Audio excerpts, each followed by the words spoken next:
channel. In this video, we will discuss about Dr. James Tyler Kent. And the topics that we will cover in this video are: what is the brief history of Kent's repertory? What is its philosophical background? And what is the plan and construction of this repertory? What are the arrangement of the rubrics? And what are the special features of this particular repertory, that is J.T. Kent repertory? So let's start. So first of all, we'll discuss about the brief history of Dr. J.T. Kent repertory. So let's start. So Dr. James Kent was born on March 31st, 1849 in the Woodhull Nearby, and he became interested in homeopathy in 1878 when his wife's illness failed to respond either to electric or allopathic treatment, and she was cured by. And he began practices with low potency, but he was not satisfied with that, and later he resolved to test the 30th potency to see if there was. Then one day what happened? He prepared with his hand 30 potency of podophyllum medicine according to the centesimal scale after the method of Dr. Hahnemann. And one day a child was brought into his clinic in emergency, and it appeared that the child would not live long because it was an emergency condition of do and die.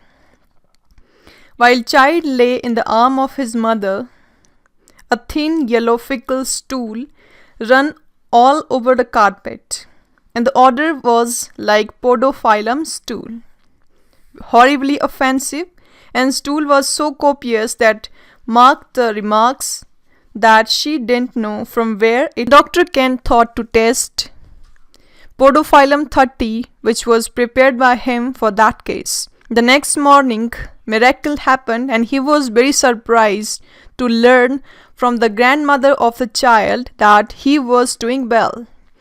And one dose of podophyllum cured a dangerously ill patient. He then realized the power of potentized medicines. He thought of using increasingly potentized remedies in his practice. And Dr. Kent becomes famous as a high potency homeopath, as most of the homeopaths before him were using the low potency remedies. He advocated the use of 30, 200, 1m, 50m, cm, dm, mm, and made on centesimal scale. So this was all about the brief history of Dr. J.T. Kent. Now, what are the books which was authored by Dr. James Tyler Kent? So first one, as you can see here on the screen, repertory of the second book was Lectures on the Homeopathic Philosophy by Dr. James Tyler Kent, and the third book was Lectures on Homeopathic Materia Medica together with Kent's New Remedies, which was also written by James Tyler Kent.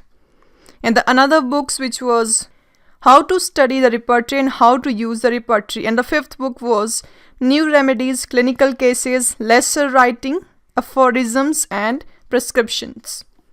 So these were the 5 books, and Dr. J.T. Kent was the author of most popular repertory of the 19th and the 20th century.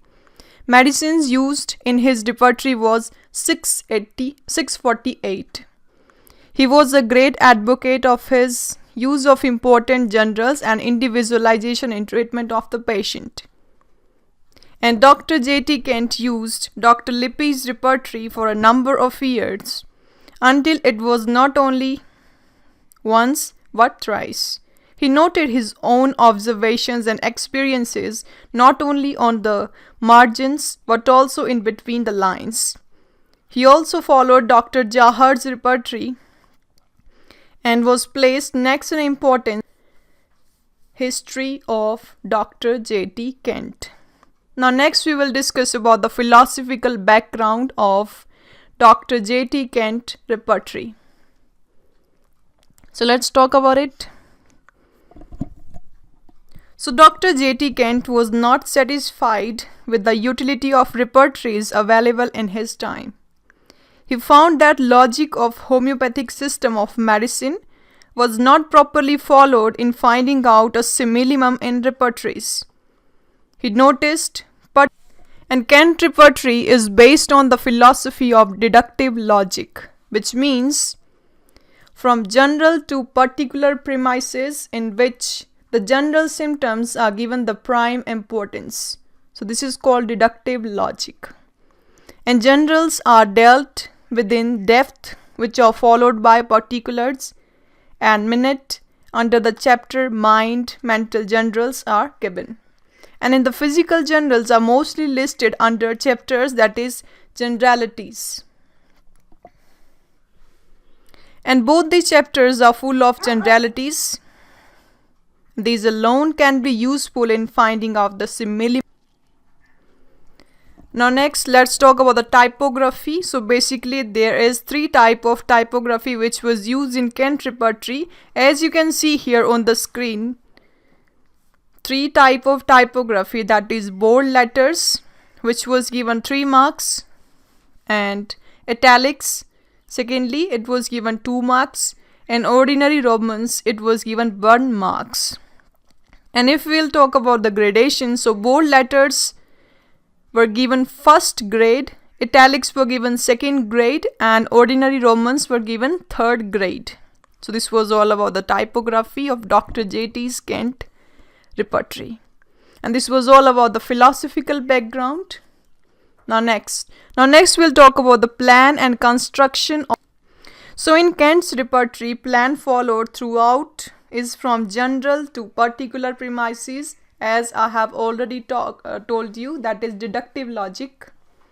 It starts with mind chapters, which has been given prime importance, and the last chapter is generalities, which is based on anatomical division, which is followed by function and discharges. And there are 3 chapters out of. Now next you can see here anatomical parts. So it constitute head, throat, external throat, chest, back, abdomen, and last one is rectum. And there were total 33 chapters which were given in Kent repertory. So as you can see here on the screen, mind, vertigo, head, eye, vision, ear, hearing, nose, face, mouth, teeth, throat, stomach, abdomen, rectum, stool, and so on till the last chapter was generalities and the first chapter was mind. So basically there are 33 chapters which are given in Kent repertory. So this was all about the plan and the construction of Dr. Now next we'll talk about the arrangement of the rubrics, means how the symptoms were arranged in Dr. J.T. Kent repertory. So that we will discuss. Starts with general symptoms, or you can say a state with a list of large group of medicines, and this is followed by side, time, modalities and extension. Talk about them, that is the arrangement of the rubric. First of all, we'll talk about the time, then modalities, then extension. So first of all, time. So Kent follows logic of the general to particular premises, that is deductive logic. So in time he include daytime, morning time, evening time, night time and afternoon time. And in modalities, these include different factors and they are arranged as follows. Ailment form alternating with modality factor, that is what are the ameliorating factor and what are the aggravating factor. So this was all about the modalities. Now next is extension. So this is the last sub-rubric, that is extension, and which was mainly found under pain rubric. Dr. Kent. Now next is the special features of Kent repertory. So Kent repertory is mainly based on the philosophy of general to particular premises, and it follows the principle, this principle in arrangement also. It contained total 648 medicines, more than the other 2 repertories in use.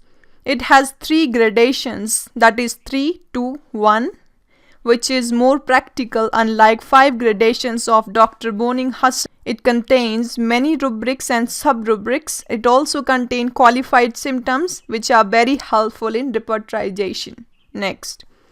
Generality section is very large and elaborated, and it contains many rubrics on general modalities and some rubrics on clinical conditions. Next. It contains most of the symptoms related to the parts as well as to the generals. Thus, one who uses this repertory, that is Dr. Kent repertory, rarely need to refer any other repertory. So this repertory was sufficient.